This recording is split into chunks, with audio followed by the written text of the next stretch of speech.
On Wednesday, 11 January 2023, the Independent National Electoral Commission, INEC, officially released and made it public that over 93 million registered voters are expected to vote in the February the 25th and March 11th elections. Distribution by age shows that youth between 18 to 34 years constitute the highest voting bloc of 39.65%. Middle-aged persons between the ages of 35 to 49 make up 35.75%, while elderly persons between the ages 50 to 69 constitute 18.94%, and senior citizens 70 and above constitute about 5.66%. However, on Monday, the 17th of January, the Coalition of United Political Parties, CUPP, once again at a media conference with documented evidence of voters' register, drew the attention of INEC and Nigerians to a large number of names of foreigners with photographs, dates of birth, discrepancies, and gender of persons on the register presented to the public. This raises issues of integrity of the register, fear of preloading of BVAS prior to election day.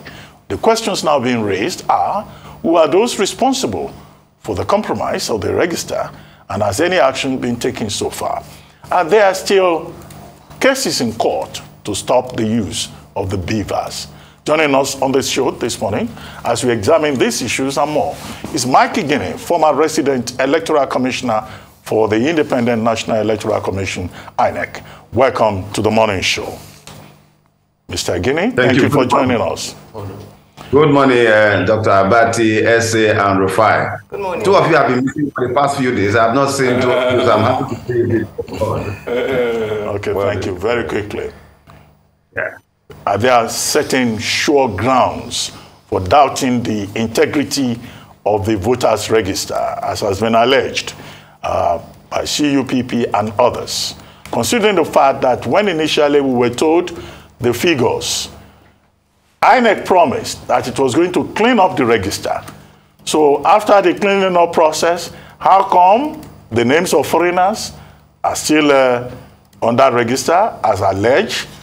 The doubts that have been expressed, do you think that they are justified? Well, first and foremost, Dr. Ruben, thank you very much. It's just a little bit of a context to the issue so that Nigerians can fully appreciate where we are right now. Dr. Abati, I must tell you that I have never been optimistic about the future of our country in terms of electoral process than this time around, on account of the following. The issues that we have raised clearly, and this is what's the tragedy of our country, that there have been so much reform in the electoral system, but what is lacking, what has not fundamentally changed, is the behavior of election riggers in Nigeria, who are still carrying old ideas. Dr. Ruben, it took us 20 years to repeal statutes that have been encouraging election rigging in Nigeria, part of which has influenced what the CU people refer to. Now, Dr. Ruben, 20 years it took us from 2002 Act, the 2006 Act, 2010, 2011 as amended. There were some sections that have been encouraging this. But those sections of the law have changed. Regrettably, people are still doing the wrong thing. And what are the sections?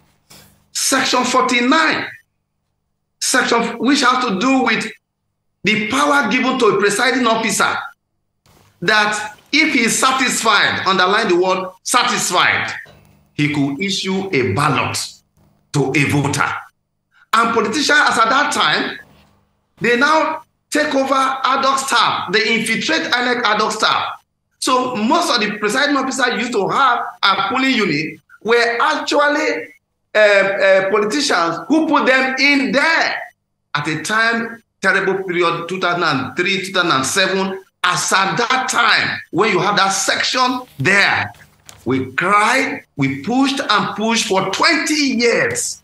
And that produced so many politicians in Nigeria that are now giving way to Section 47.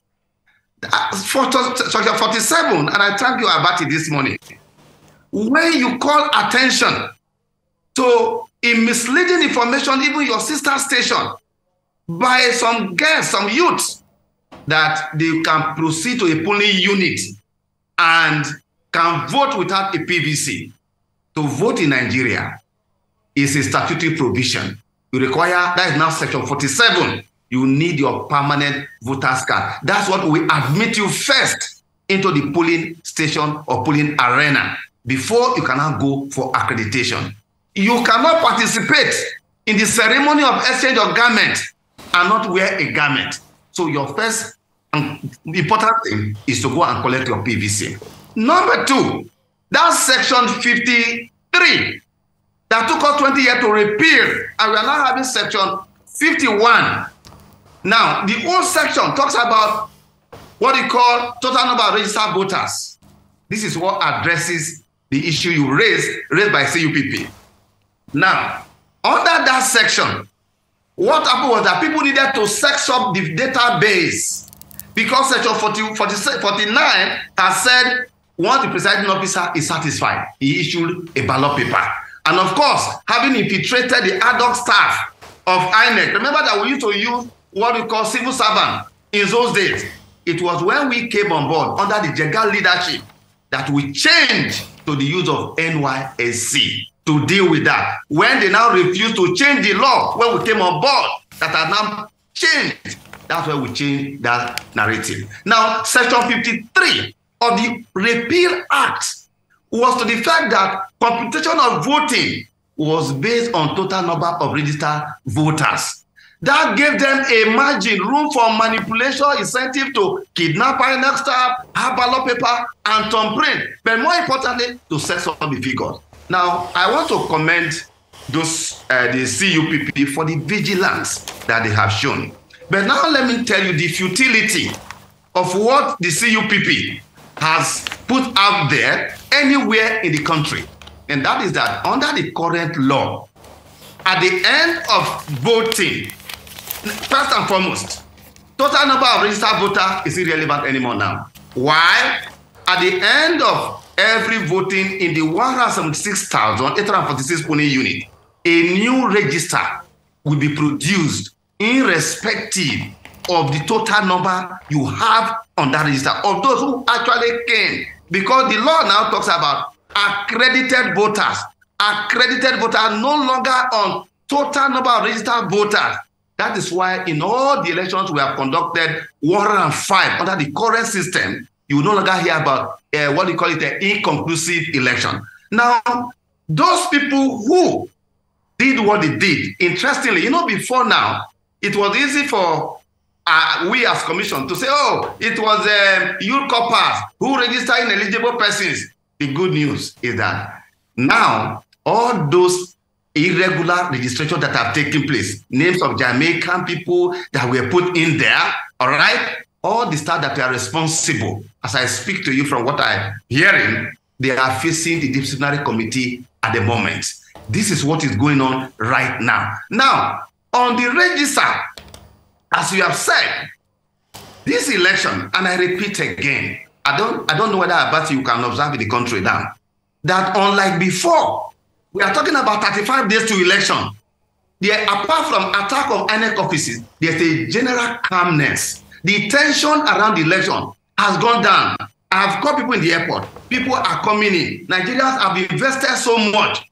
Hope is reborn in them because those provisions that have assisted politicians to rig election, Section 49, now Section 47, Section 53, now Section 51, then Section 68, where a professor, a returning officer will appear, reappear, declare people as winner of election. Those ones are now be changed. That is why people are running helter-skelter. So on the point of the CUPP, CUPP, right? What they have raised is genuine, and I can tell you that it will be ineffective because those Jamaicans using the BVAS, which is compulsory for everybody, Dr. Abati, those Jamaicans will have to be physically present in Nigeria to be able, because you must go through the BVAS, which is very, very compulsory. Again, I want to make a clarification here, Dr. Abati. The CUPP in the press conference, they were using BVAS and IVED interchangeably, all right? Let me inform here. A BVAS is a different thing, which is for accreditation and for the upload of results. What they were trying to speak about was actually about the IVED, the INEC voter enrollment device. It is different when you now talk about application with respect to accreditation and upload. I make this clarification because there have been efforts to discredit the BVAS. So we need to separate IVED from BVAS in terms of application. This is where we are at the moment. Those people cannot vote. Look, Dr. Abati, let me say this once again. You know, the way the system has been designed now, it has been done in such a way that INEC official, whoever is engaged, whatever you want to do, whereas we don't have an equipment to stop you from thinking all such evils, we now have a system that whatever you want to do, evidence of wrongdoing will be so overwhelming, you cannot succeed with it. I say this here, Dr. Abati, and that is to say that in this election, from the database you have seen, those between ages 18 to 34, those from 35 to 49, that constitute over 70 million plus, are the one to determine this election. Interestingly, this election, those who are going to man the entire 176,846 polling unit, they are also the youth. Clearly, Dr. Abati, you and I, who are now above 50, from the figures you have shown, we are going to be ceremonial participants in this election because the youth are going to take over completely. Our business, my interest, is the process. That if the process is clear, the outcome will be accepted. And that is why I was very worried about the issue raised by this Leonard Singh, respected Leonard Singh, when he's making a suggestion that Section 65, which is the current act that repealed the old rigging provision, that a professor will appear on gunpoint, will declare somebody. That is not acceptable anymore. INEC under Section 65 subsection, and the proviso is to that. Where we have instances like that, and we have had many before, if you recall, in 2019 election, INEC within 7 days had the power to review that. Any attempt to now say we should go to the National Assembly, where we know that people are not happy with certain sections that have presented some reality that is going to change our electoral process in this country, is going to be a dangerous step to take. Let us first and foremost go and implement this Electoral Act. After all, for 20 years, Section 49, Section 53, Section 68, we fought a battle for 20 years. And as God will have it, the National Assembly members, they had the Damascus experience. And they changed the whole thing to the Muhammad Baro sign. And we thank them for what they have done. Power is back to the Nigerian people. Mr. Igini, thanks for that detailed response to the question in terms of the integrity of BVAS. You mentioned that with the electoral register having citizens from other parts of the world, including Jamaica and the likes, that those who are found culpable are facing disciplinary actions currently.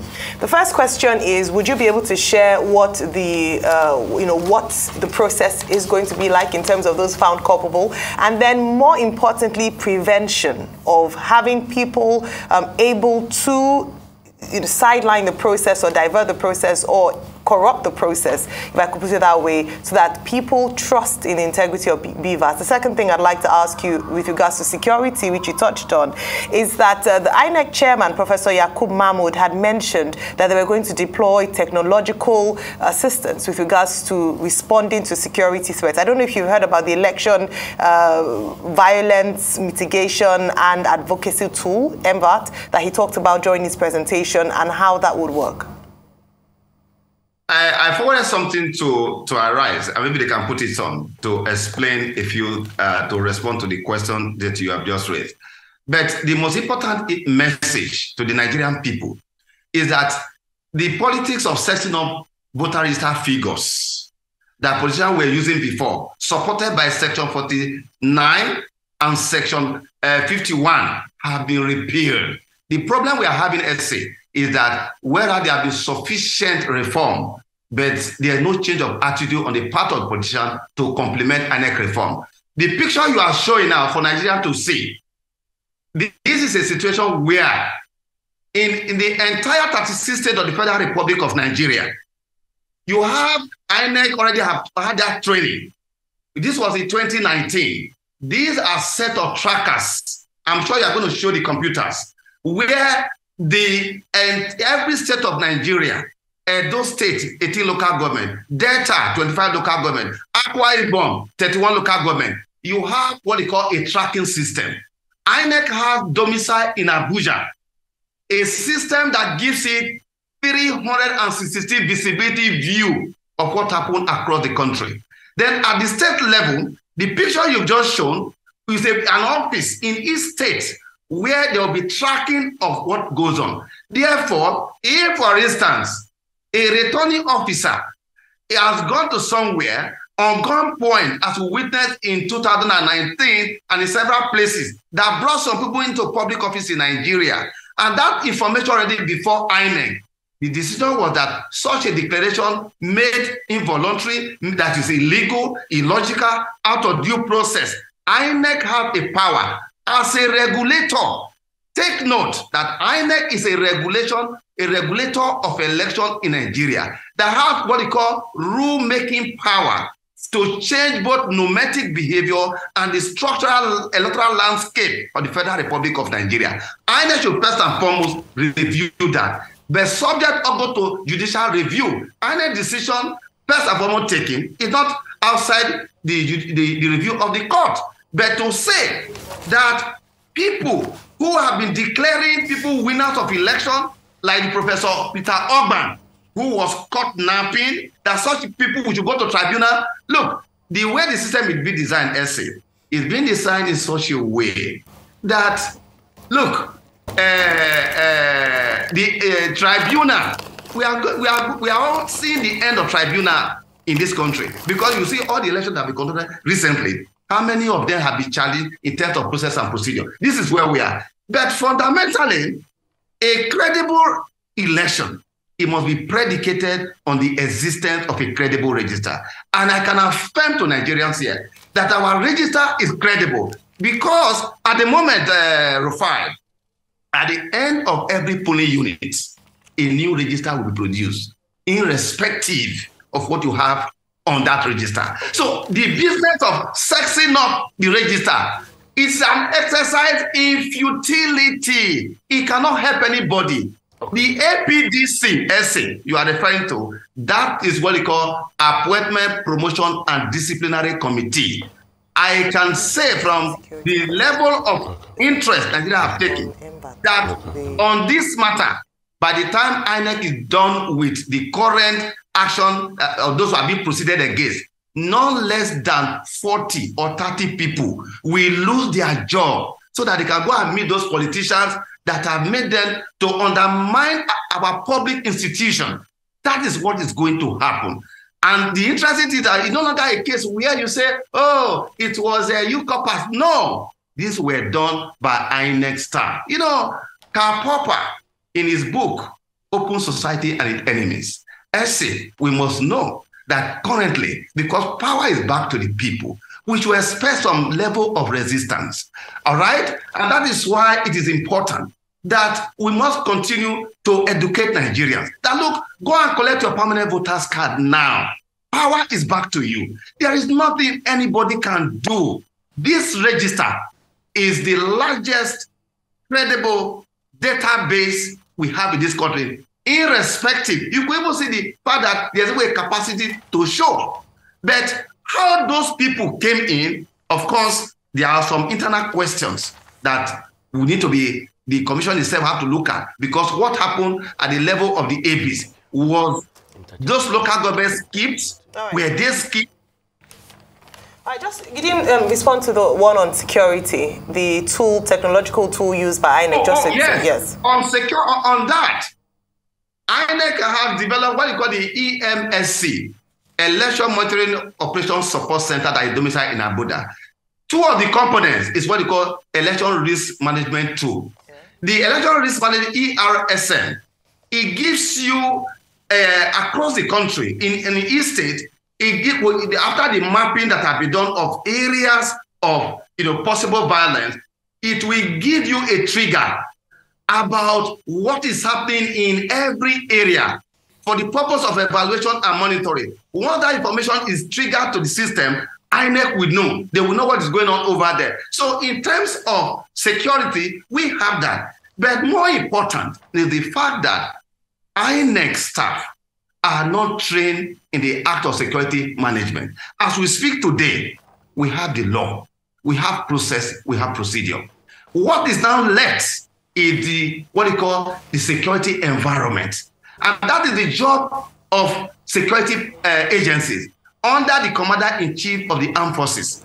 And the President himself, as I've said over and again, that he has made profound statements at various fora on the need for security people to be apolitical, to stand tall and mighty in defense of democracy. But however, I have also called on this program, Mr. President, that where we are right now, 35 days to election, the security agencies, the Nigerian police, the lead agency, DSS, all security agency heads must be briefing the president on the following. Number one, what particular strategic measure, because where we are now, we are at the level of implementation. You can have good laws, you can have good procedure, but implementation becomes key. The devil is in implementation. So the president needs to take what they call briefing from agency on the following. One, all the areas that have been mapped of potential violence, what specific decision strategy have they decided to deal with that? Issue, for example, about vote buying, what strategic measures that have been put in place at the moment? 3, they must also begin to tell Mr. President what they will need to do, which I would not want to discuss here, 48 hours to that election and 24 hours to that election. In one of those actions, which we have suggested to security agency already, the president will have to lead in one of those measures within 48 hours and 24 hours to that election. That I can tell you. The beauty, why I'm so optimistic about this forthcoming election. And optimism is not a reckless one. It is based on the things that are on ground at the moment. And that is that this election will reflect the will of the people. Okay, thank you so much, Mr. Igini, and we hope and pray it does reflect the will of. So two things I'd like to ask. Let us double click on that alarm being raised by the legal silk on that section. I think you want to talk about that. Let's talk extensively about that. I'm talking about Oleolani Pekun. Secondly, just yesterday, a court in Abuja revisited the case, a court of appeal, I should say, revisited the case of the APC primary in Akwa Ibom. And like you said, 35 days to the presidential elections. Cost is reversing the Federal High Court of Uyo. And that's been shown in the open. That might go up as much as possible. What is really happening? So, and this begs the question, who are even the candidates? Who is even the APC candidate now in Akwa Ibom for governorship? Rufai, I have said before that one area of regression in our practice democracy is the failure of political parties on matters of internal party democracy. the 2022 Electoral Act was very clear, but they refused to abide by it. Such that INEC now have a total of 791 cases. And I pointed out in this program that before the election, which is about 35 days away, that apart from the presidential election, that a whole number of governorship election candidature in the 28 states that INEC will conduct election, senatorial, House of Rep, and State House of Assembly, their candidature will not be known. What you referred to that happened yesterday, and even today, do you know that some judgment will be delivered today by the Supreme Court today? As on Thursday, Supreme Court had to preside over 20 cases on Thursday alone. This is a total flawed system with respect to party primaries, which they have failed. And you know that that's the job of political party to do. So again, before this election, all the candidature will not be known. And that's a tragedy for our democracy, because the presidential candidates that are making interesting proposals, many of which have to do with changes in the Constitution. As we speak today, we are not seeing, hearing senatorial candidate, House of Rep, State House of Assembly presenting legislative agenda, proposal for the Nigerian people on the basis of which they should be voted for. What we are likely to see at the end of this exercise is that we are going to go back to see where, for instance, in 2003,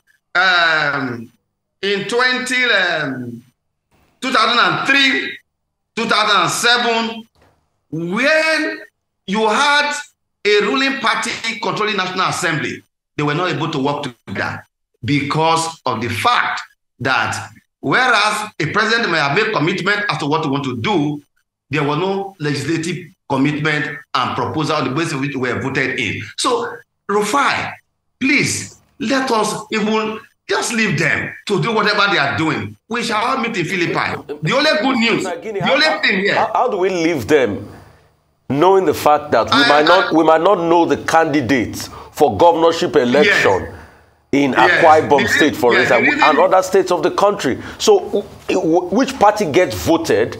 So, are you telling me that now we'll have a lot of Supreme Court governors? Because in a case where a party gets voted in, like an APC wins, and a Supreme Court judgment gives to the man that went to court before, then that's another case of, we can't afford to be having more Supreme Court governors in this country. What is the country becoming? Yes. Rufai, yes, you know why I'm saying this? Because the matter is already in courts.